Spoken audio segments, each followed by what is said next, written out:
Hey everyone, and welcome to yet another edition of Craft University. I'm your host, Aaron Gore, Vice President of Sales and Marketing for the Fifth Ingredient, Vice President and co-founder of the American Craft Beer Hall of Fame. And today we're talking about sales. And for a long time in this industry, sales kind of meant something pretty simple. You show up at an account, you bring some samples, you pour them up, you tell people about what you got that's new, and more often than not, they were going to buy at least something from you. But as the industry has evolved, we've had to reconcile that that's not what it is anymore. Those days have come and gone, and in its place is a world where we recognize one indelible truth that beer is a normal good in a normal market. And that means that things like process and best practices and discipline and KPIs and an actual sales practice, an actual sales exercise is more important than just showing up and hoping that the beer will sell itself. So today we're going to talk about those changes to the market. We're going to talk about what is different today versus a few years ago, what is the same, and what you within your business can do about it. And for that, I'm actually very excited to have a couple of people who really look at this from two very, very different angles and would be able to speak to it from two different approaches on how to really respond to selling beer in the modern market. With that in mind, Ryan, I'd love for you to introduce yourself and tell folks where you're from and a little about your history.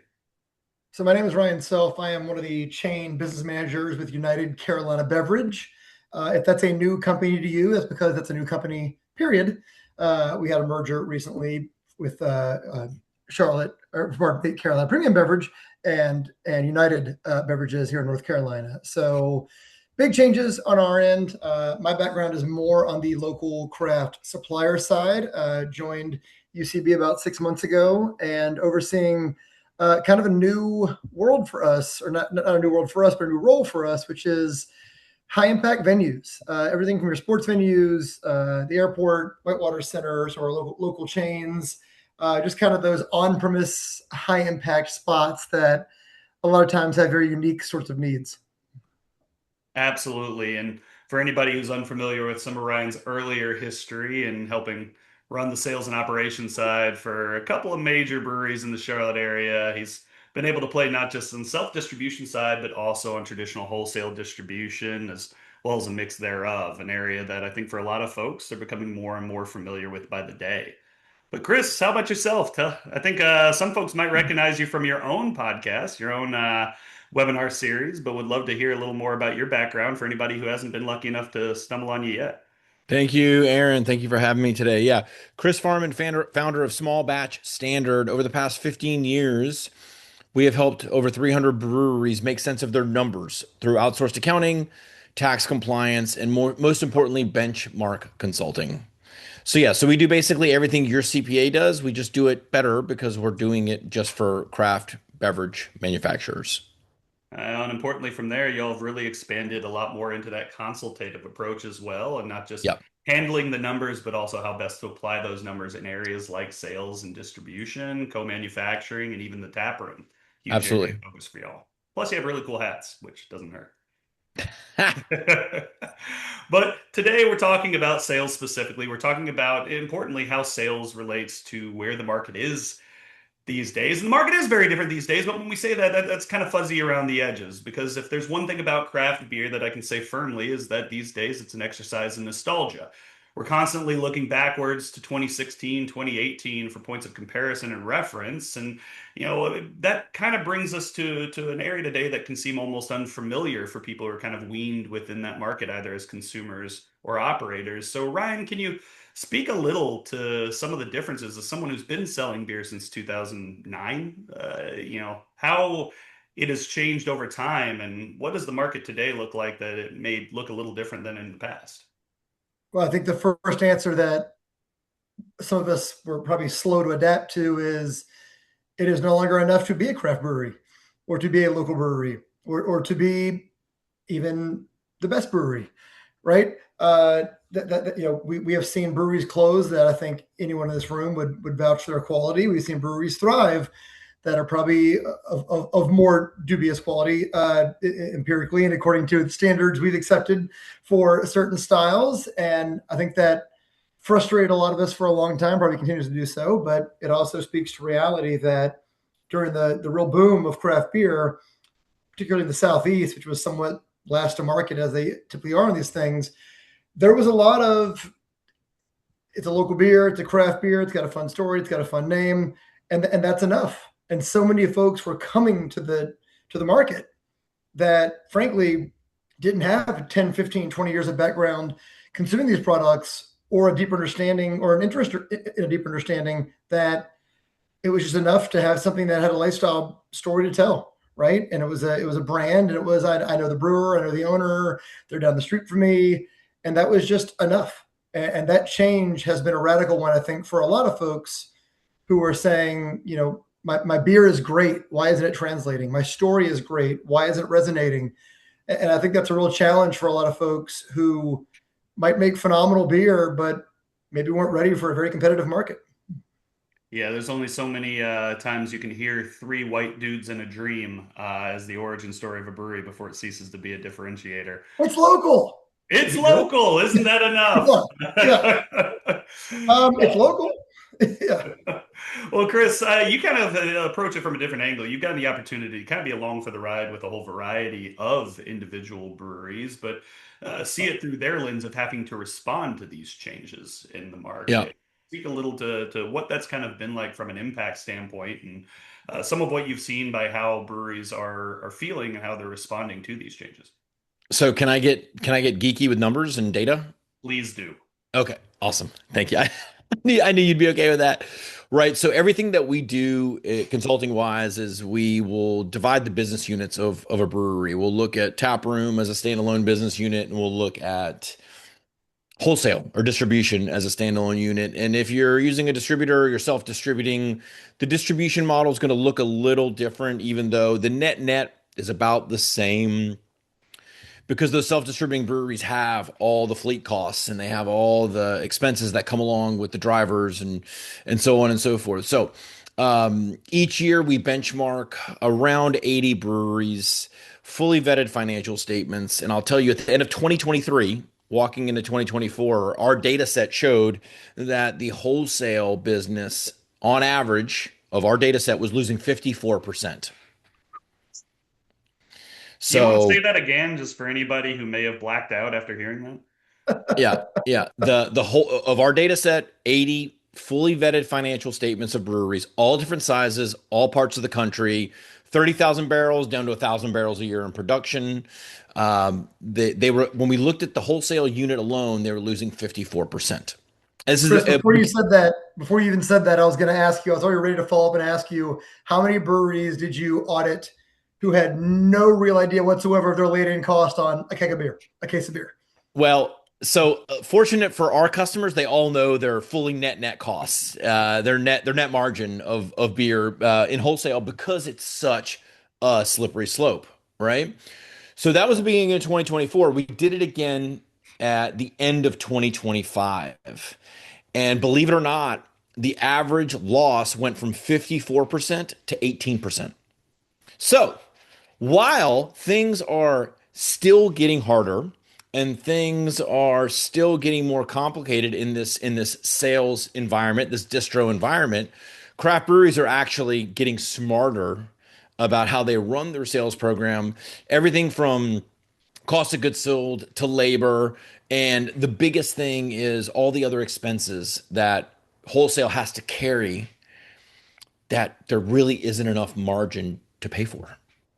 There isn't enough margin to pay for. So while things are, the whole mindset shift has changed based on what Ryan has said. The numbers are actually showing that breweries are saying, "Hey, Uncle, I'm done. I'm gonna either focus my portfolio, or I'm gonna cut out 90% of our SKUs. I'm gonna really bring and dial in distribution, and to hopefully reduce what's the inevitable, which is net loss on this business unit."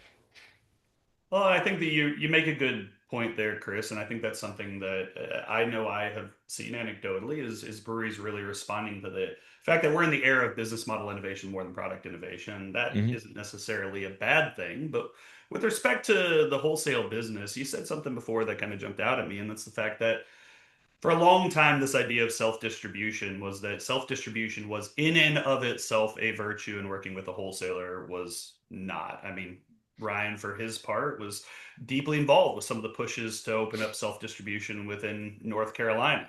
And the thing about that is, on its own merit, self-distribution isn't necessarily better or worse. It's really a question of how good do you think you're going to be at something that requires wearing yet another hat, Right. yet more overhead and investment, and requires yet more focus and an entirely different skill set than the hospitality business you already have to run and the manufacturing business that you have to run. And there are some businesses that are well suited for that. And as long as you have an understanding of that going in, the understanding of how to put that into practice, it's still an area that you can succeed. But in a lot of these cases, wholesalers have gotten a lot smarter about being able to communicate with breweries for their part and being able to make the expectations clear early. I think a lot of breweries have divested themselves a lot of their early expectations of a wholesaler is this magical thing that's instantly going to get me into every grocery store in the country. That was never going to happen, and a lot of that was misunderstanding on behalf of our entire industry. But Ryan, as you've made that transition from running one of the largest self-distribution businesses, honestly, anywhere in the country within craft beer, into now working on the opposite side after having managed the transition of that business into wholesale, can you speak a little to some of the ways that these two very different paths to market can either intersect or exceed in certain ways versus each other? Yeah, I was thinking, Aaron, while I was listening to you, unfortunately, the answer a lot of times is if you have a great distro partner and someone who is upfront and intentional in how they do things and how they add brands to their portfolio, then that's the best method. And if you don't, you should probably go self distro. And that's a real easy, oh, now you tell me kind of thing, right? Kind of after the fact. And as we all know, just like someone in a job interview, a lot of times you don't know until after the fact that, oh, I was promised the moon and actually it's not really happening. I have seen firsthand being on the distro side now that I think our company and I would hope most are much more methodical and intentional, both in adding brands and then talking about where does this brand fit into our portfolio. And I think that the days we heard of years and years ago when craft was still kind of a wave and it was new to a lot of segments of the audience, you saw a lot of, we'll promise you the moon, we're going to blow this thing up, you're going to be in every swinging door in town, you're going to be in CVS, Walgreens, the local sports stadium, all of those things, right? Every spot beer is sold, you're going to be there kind of thing. I think now, and I see it firsthand, and I have seen it on both sides, is a very sort of methodical, okay, here's what you bring to us as a brand that maybe fills in some gaps for us or gives us added value. And here's what we bring to you: spots that you can't either cannot get into, or it's just a different kind of sell, a different kind of servicing level that we have available to us all the time. Whereas for you would be, inordinately expensive, basically. And so I do think there are really smart distributors and really smart suppliers being thoughtful about this. I think there are also still distributors that don't have a great idea of, okay, I caught it. What do I do with it? It's like the dog catching the mail truck, right? I got it.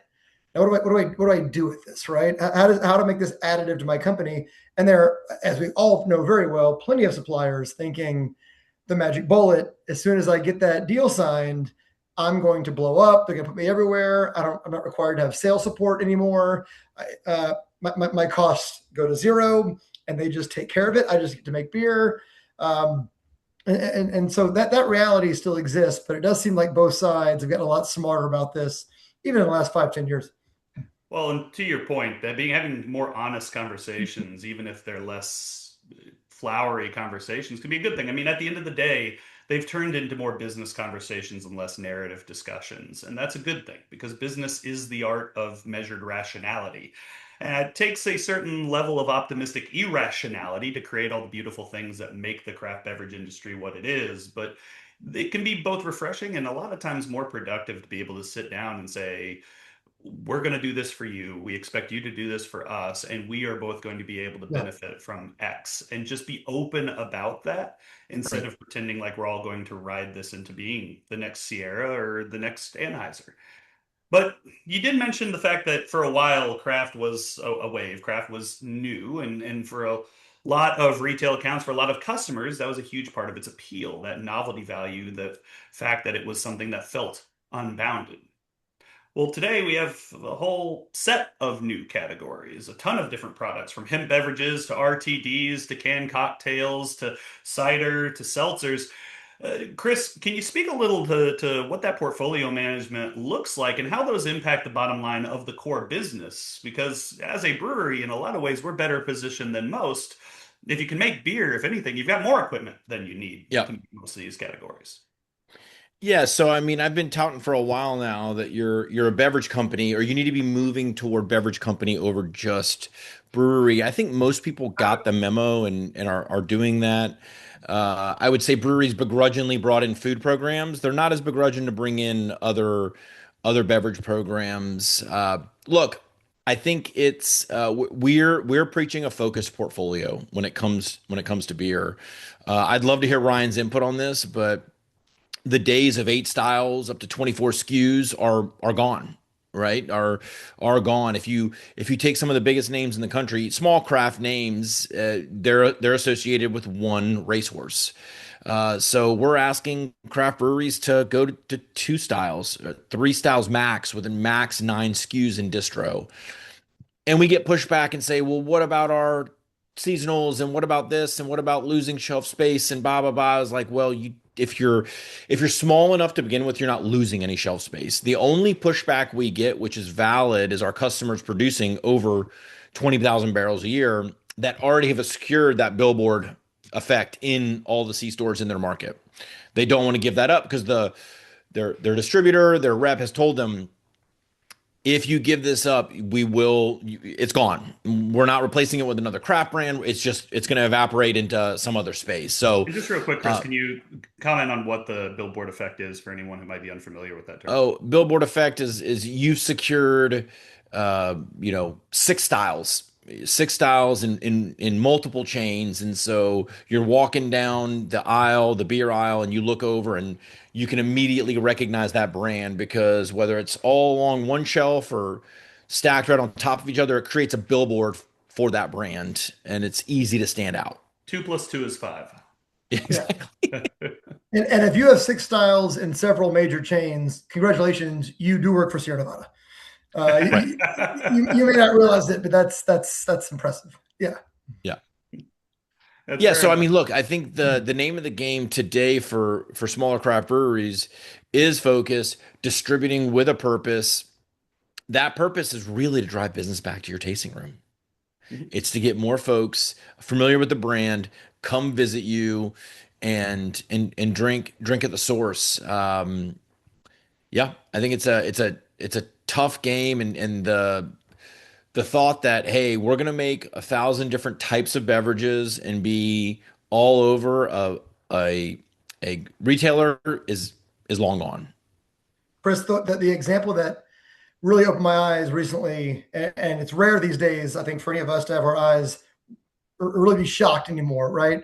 Was I was at a local bottle shop and I encountered Lawson's Epic Sip, a Mm, 19 ounce, 2 ounce stovepipe of a sip line extension, and reading about it and saying, "Oh, that's a C store play," and thinking, Lawson's, right? You can come to us, you can figure out a way to get here. You can't buy more than 2 cases. No, you may not take a keg home. No, we are not doing wholesale or distro. We are very happy with our massively, insanely profitable come buy it all here business, is making a C store play and making comments about East Coast, right? And Midwest expansion. That made me look at it and go, my gosh, they're looking at their business not as bougie and bottles and stouts. It's sip line extensions, right? And it's, we all watch New Belgium do it with Voodoo, Mhm. obviously wildly successfully. And I was one of the people thinking, but how's this going to work, right? There's a loss of identity here. That brewery is thought of as voodoo now, not as New Belgium, not as Fat Tire, not as those things. They are Well, turned crying out their way to the bank on that front. turned out those folks know slightly better than just little old craft beer drinking me did, who just wanted a glass bottle of triple, right?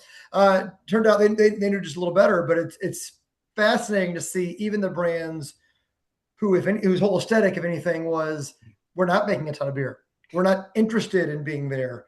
We're not interested in that size. Our margins are insane. Well, something changed. Either ownership said, I wouldn't mind a few more bucks, or those easy margins went away.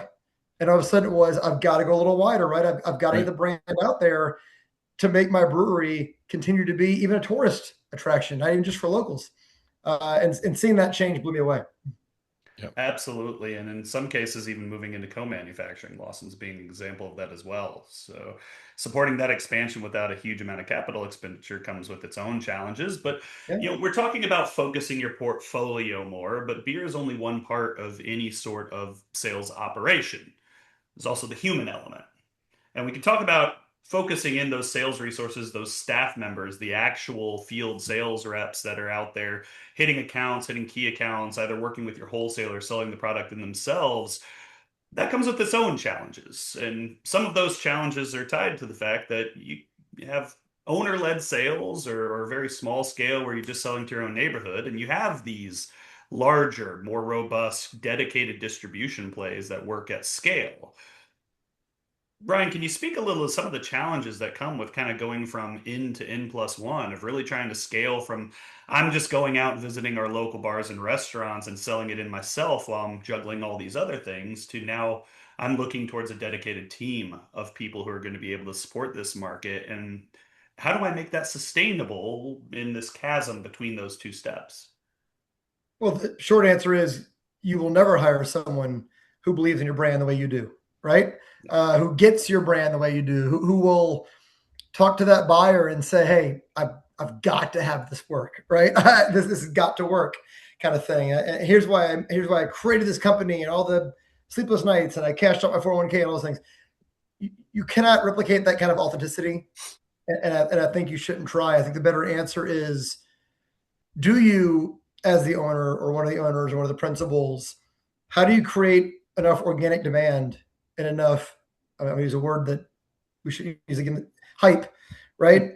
and, and interest that you set the stage for your sales force, who are great believers in the brand and great advocates for the brand, to now go out and begin closing those asks and closing those deals on your behalf. But as far as getting your name out there and getting that credibility on day one, boy, that's tough. I just can't imagine walking into a place and saying, I'm a sales rep for Aaron Gore Brewing and it's phenomenal and I really enjoy it.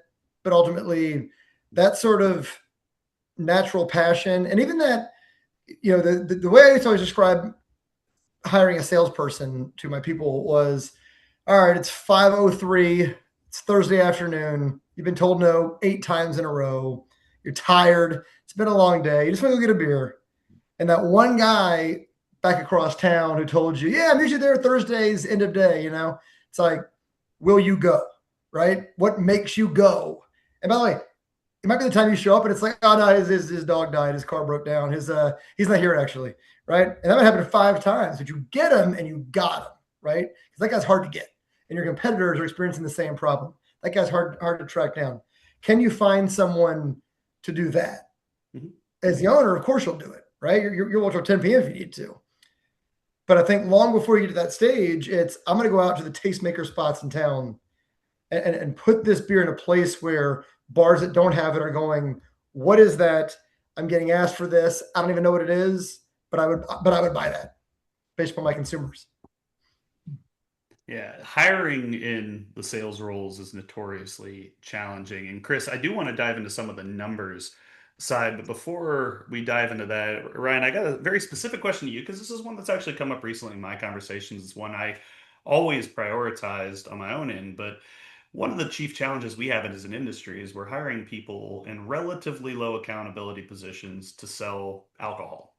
And that comes with its own challenges because you can have people who meet all of the metrics, all the personality type needs, everything on paper and in fact that they need to have in order to be an amazing salesperson.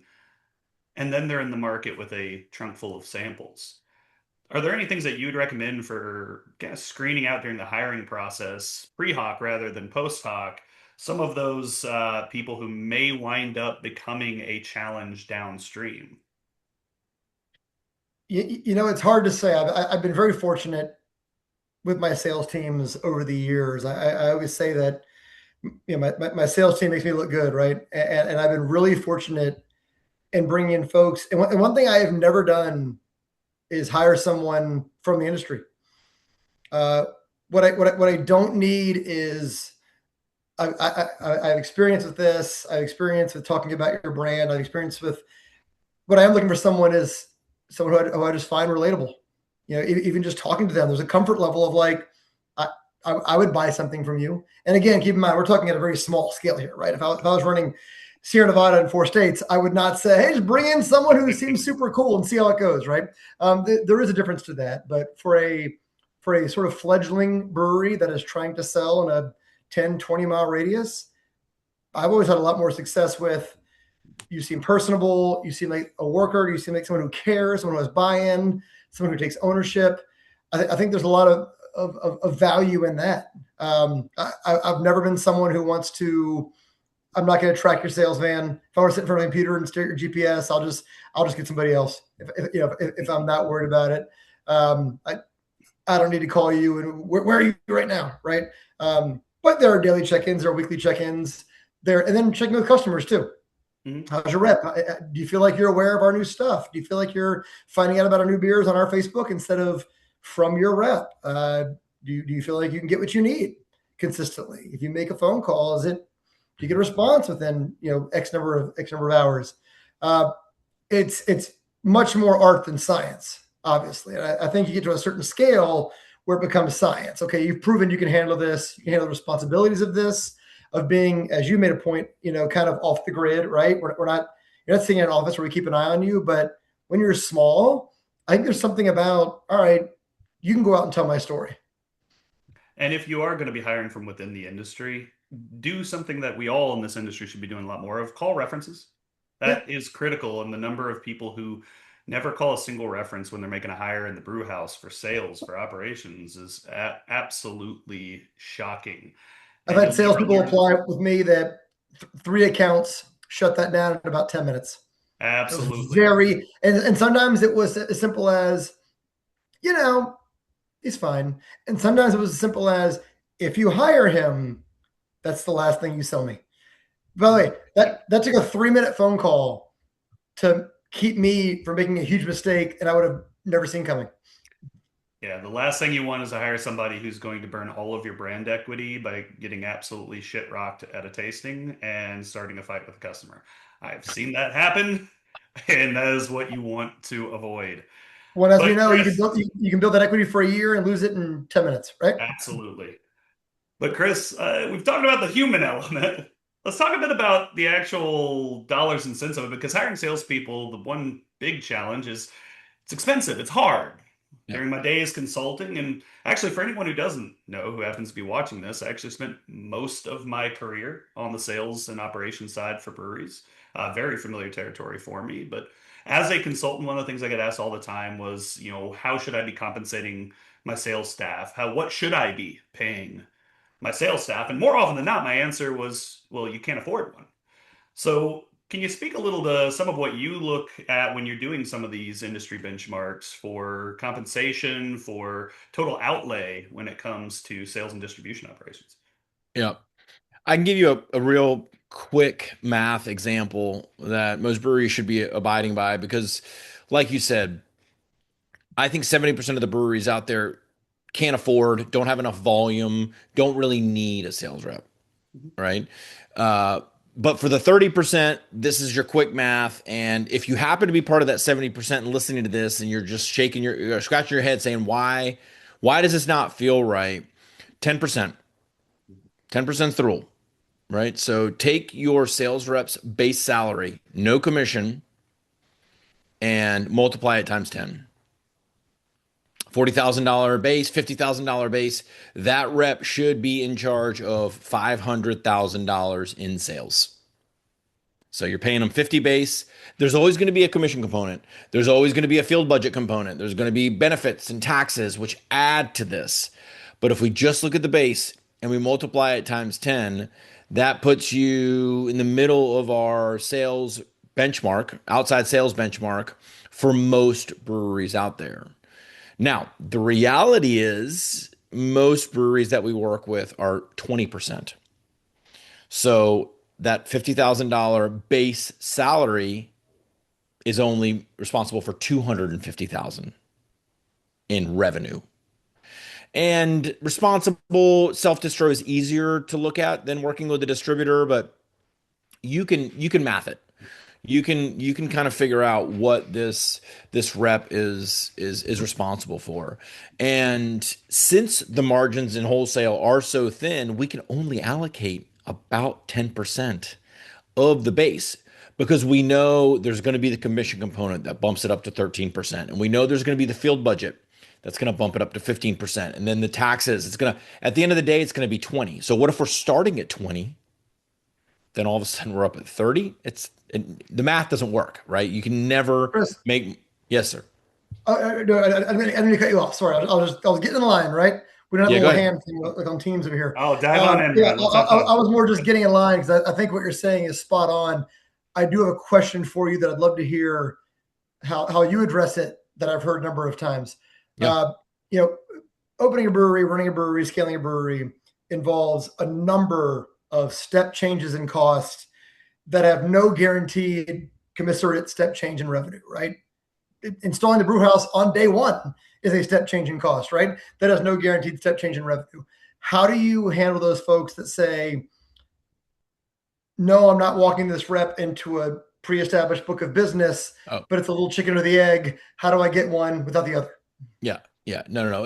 I think a new rep always needs to be handed a softball, right? Whether that's a distributor with established accounts or whether that's a territory in a self distro market. Our runway is, if they're handed a book, they should be at their goals in 90 days. If they're opening a market from scratch, you're going to be at 50 or 60% of their salary for 6 months. Yeah. It's just a way longer runway to get them down to that 10 to 20% range or 10 to 15% range in salary. So I am 100% in the camp of they need to start with the book. Number one, for morale. Number two, for just going out and seeing to learn the brand and how the brand operates in those accounts and how it sits on the shelf and how it pours next to the other brands in the taps. So, yeah, I think, and once again, we work with 30,000 barrels or less. So I don't know how the larger brands work. The smaller brands, they're not opening new territories these days. If they are, they're they're not gonna, they're not gonna be around much longer. But if they should definitely be starting their reps with a small book. And if you don't have that luxury, because the flip side challenge is if you have an existing rep and you're looking to expand, now if you want to start them with a book of business, you effectively have to strip that from your existing team Yeah. member. That can crush morale quicker than anything. Now, what I will say, one of the easiest ways of offsetting some of these challenges is make use of some of the tools that people use in other industries for sales compensation. Because the other challenge that we have in this industry is that sales is functionally seasonal, highly seasonal. You never bleed off more salespeople than you do in January, February in this industry. It's incredible how often people turn out and find out there are other opportunities or exit the industry. So if anyone's unfamiliar with the concept of a draw against commission, it's one of the best ways I've found historically to be able to offset some of that seasonality. And to make a long story short, you can dive in a little, but effectively you pay a set rate to your salesperson, but then they don't start earning additional commission until they come in excess of that over a period of time. That can be quarterly, that can be biannually, that can even be annually in some cases. That gives them that steady income to where they're not worried about having that feast and famine sort of phenomenon. You'll eat it in some months. In other months, you're not eating as much, and then you wait until the end of the period before you have to pay out the net on the commission, but it still keeps them hungry, keeps them pushing, still gives them incentive to do more than C-level work. It's one of the best ways I've found to keep some of my best people from churning out to opportunities in spirits or real estate, or so many real estate people from the beer sales industry. It seems a pretty popular one, but excellent way of being able to smooth out some of that and still give yourself the flexibility that you need without you having to absorb an enormous amount of labor costs without any sort of guarantee of seeing a return. Yeah. But obviously, Um, the industry has changed significantly, and the hardest part is really being able to track the things that you need to in order to understand how your business is doing. So, Ryan, Chris, I'll kind of throw this one up in the air, but would love to hear about some of the KPIs and metrics that you found to be the most relevant and useful for measuring the performance of your sales. And has that changed over time? Well, don't all jump in at once. I'll say I'll start us off, and I'll speak if you don't mind me speaking in vagaries. You know, we're currently pushing an emerging brand against an established monster, so to speak, right? And we literally put together a scorecard that talked about, okay, what is baseline execution and what is enhanced execution.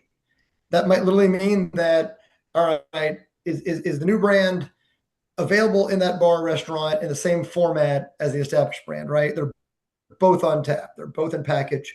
We're not behind them, right?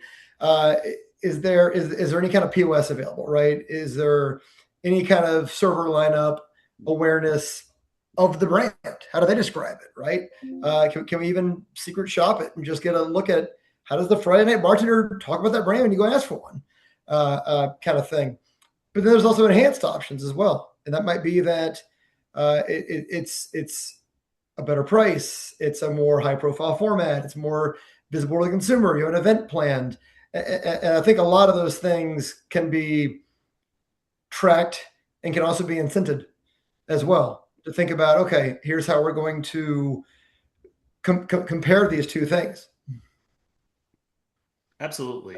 Chris, you got any thoughts on some of those metrics that are core, maybe from the back of house perspective, kind of the operational perspective? yeah.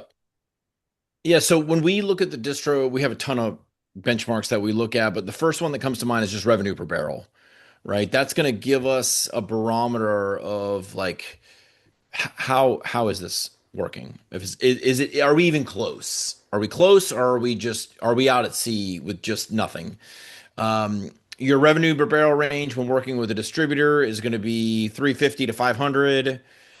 Self distro is going to be 5 to 650 per barrel, right? 500 to 650 per barrel. And you're looking at a $200 delta there. I mean, that everyone in self distro kind of laughs, thinks they're laughing all the way to the bank, but the reality is the fleet costs and the driver management and all that stuff eats up that $200 per barrel pretty fast.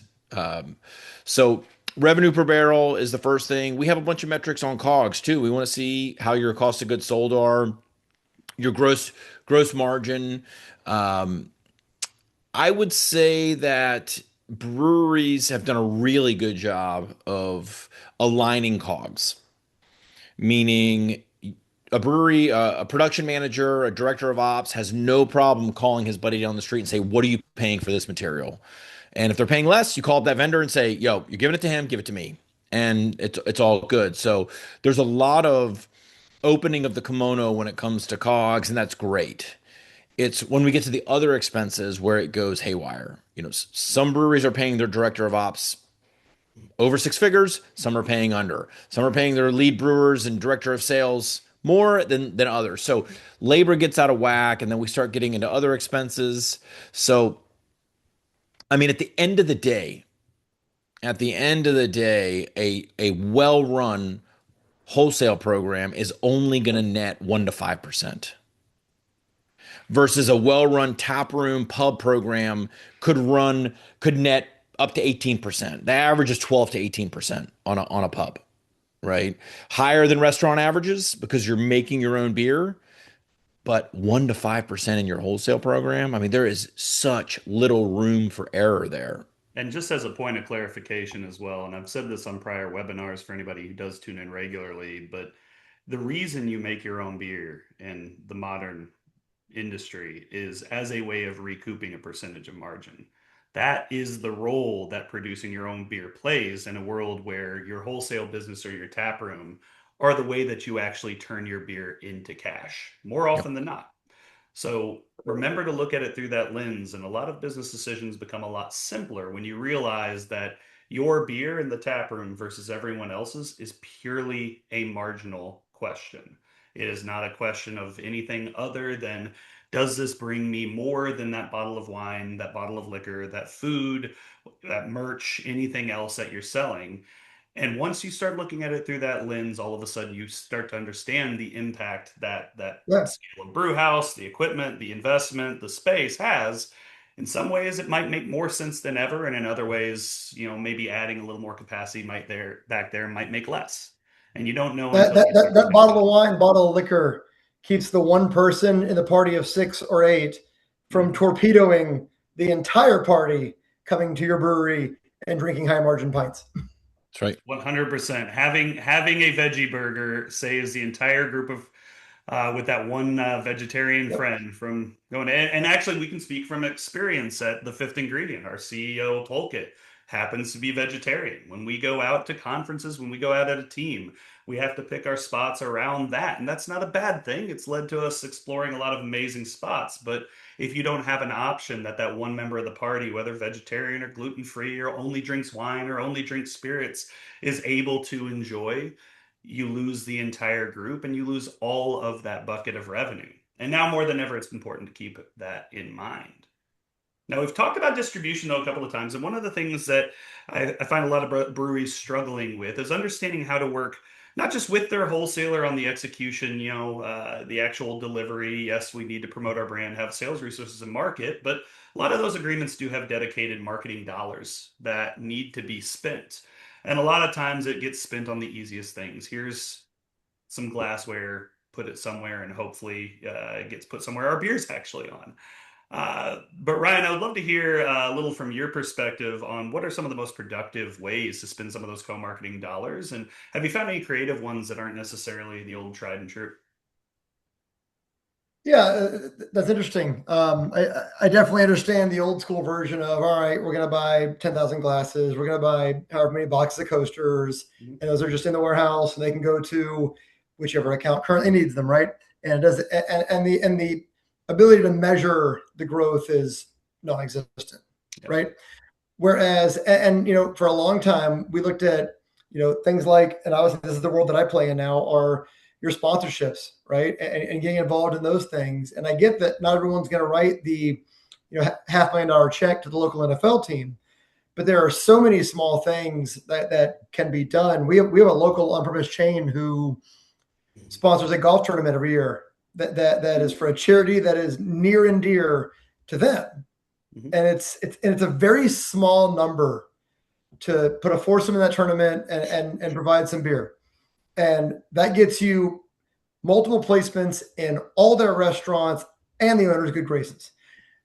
And it's one of those simple little things where it's going, okay, you don't want to spend 10 grand, 20 grand, 30 grand, 100 grand, right? More on some of these things, but you have $1,000 for a foursome to go play golf, and however you equate the cost of 10 cases of beer, and a bunch of restaurant types in their industry golf tournament are drinking your beer, becoming aware of your beer, meeting you, learning that you're a supporter of a cause that is important to them.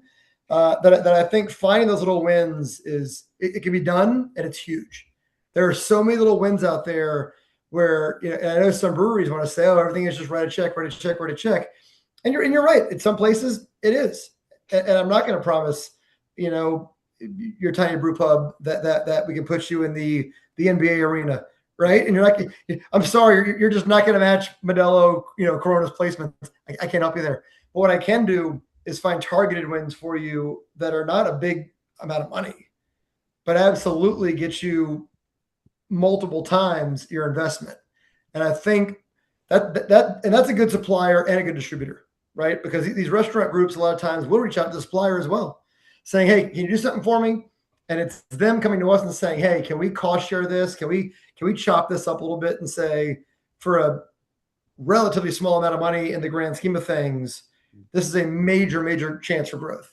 So those little things, and I don't want to point to, one specific, because I'll get a bunch of phone calls from other suppliers. But there are wins out there to be had, and that's why also it's so important to be in your community, right? If you're a regional supplier without a local rep, and there's of course 5,000 reasons I'm going to tell you that's a problem, but one of them is you miss those calls entirely. Mm-hmm. Saying, oh, for that amount of money, I could have had that. I would have jumped all over that. And instead I bought 100,000 coasters, and they're all sitting in a sports bar that will never consider my beer. And this isn't to say that there's no place for glassware coasters, shirts, but at least if your team delivers them to locations yourselves instead of spending co-marketing dollars on them, they're getting to where they're going to have an impact. Yeah. If you're giving shirts to a wholesaler, those shirts are going to the wholesaler reps. And they are never going to get out to market and never going to get used. And I don't blame the wholesaler for that. That's and we will wear them, and we'll walk. And they'll wear them, but that's not going to convert customers that aren't doing it otherwise. So get into accounts. I love coasters. I love having my coaster under a competitor's product. They're cheap. You can drop them off, and you can drop them off at accounts where it'll make an impact. I think coasters are still about dead post-COVID. That's what that is true. It did kind of kill them off. That is, I'm dating myself a bit. But Chris, when I hear coaster, I do the sign of the cross, man. Goodbye. Yeah. Oh my gosh, that's like taking napkins and just like throwing them out the window. I don't. Yeah. My favorite restaurant story was the one that was instructed. You put a coaster under every glass. I don't care if it's the kids' water, the kids' milk. Maybe it's a beer, maybe it's your beer. A coaster goes under every glass. When that dinner is done, you clear that table. Yep. There is no reuse. It is just fleeting glimpses. Maybe. Good luck. And by the way, I need 100,000 of those per quarter. Yeah. Yeah. Well, as we start coming up to time, Chris, I'd love to hear. Are there any trends, any things in the market that you really want people to be able to listen to keep an eye out for that you see kind of coming down the pipe? Oh, say on outside sales? Yeah. Outside look, one thing and this is going to open up a whole nother conversation.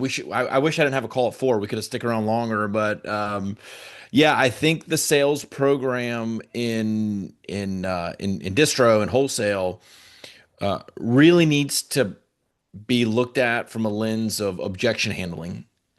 Ryan said it earlier, you get 6 no's in a day, and then you're going to drive across town for a possible yes because you're going to get a meeting with the person at 6 p.m. Those 6 no's, there's got to be some objection handling in there. And I think every other industry, when it comes to sales, that's all you're doing is objection handling and training and role playing, right? Why aren't we doing it in beer? Get your sales team trained up. Get them a sales coach. This is tough stuff. So, sales coach. Chris, I know you got to cut short, but I do want to jump on that. One of the first reps I ever fired, and I hated to do it, was not a drunk, was not a bum, was not ending his day at 3 p.m. Nicest guy I ever met. His clients loved him. When I would audit, they he's great, he's great, he's great, he's great. Until I watched him, and finally I realized he would walk into the same bar 52 times a year, Tuesday afternoon every week, and hear, hey, just want to check in, see if you need anything this week, just got something new coming down the pipe. And he would say, no, I'm good this week. And he would say, all right, man, appreciate you so much. We'll catch you next week. Right? There was no friction whatsoever. Yeah. And it sucked to fire him, but that's just who he was. He's the nicest guy in the room. And I can use you in some industries. I can't use you here. Yep. Yeah. It's a relationship industry. There will be times where it's good to pass on a sale. They can make 2 more downstream, but you have to give yourself a chance. And if you take the first no as an answer, then that's the only answer you're going to get. Yep. But Ryan, Chris, thank you so much for being on here. And thank you for contributing some of your wisdom and knowledge to everybody watching, as well as everybody watching the recording after.